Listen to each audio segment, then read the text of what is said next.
Oğudun gecelerde sen bilen yanında alsam, sevgilim saçların seypap emay bilen kalan nehneni çoyup ellerine koyup öpesim geliyor seni sevgilim. Oğudun gecelerde sen bilen yanında alsam, sevgilim saçların seypap emay bilen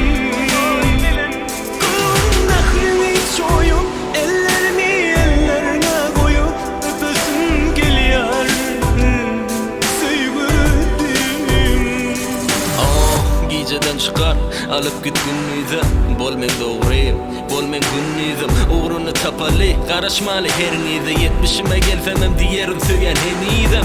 Hovlukmayanı röytme, men senden mete. Duygulam kemenmez hiç önamım yeter. Biter, geçer, yeter, yaralam şol niyetlen. Yüzüğüm demine faralan. Söz veren yürekte seni yaşatacağıma. Senim söz ver bardan gitsem karışığına.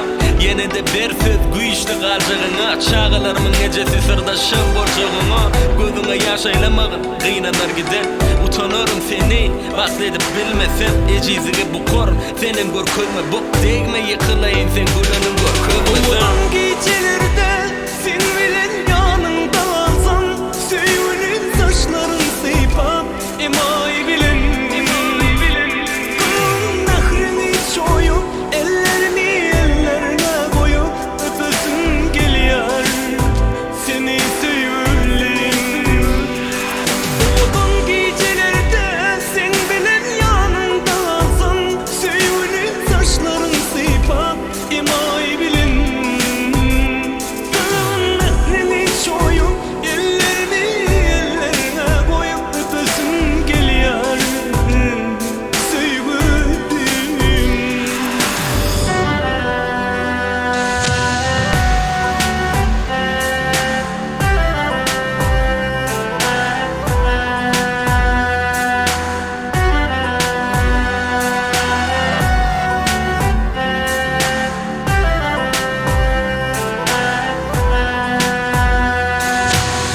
Sana duşunu verdim, özüm tanamam. Sen keşfini göryen başka da göremem. Bulmana yar, sana intizar.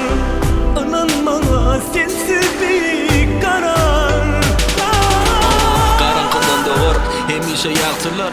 Sana yazamda çıdamaz kağıdam yırtılar. Yüreğim kıyılar, bu vererer yıkılar. Sen men yolum, sevin önümü yapsalar. Yatlamayın balım, senem yaplıkma. Ağlamayın inni yalvarayan yaplıkma. Senem ağlamağın gülümünden asmana. Karanlıktan son günüm, sayınır doğru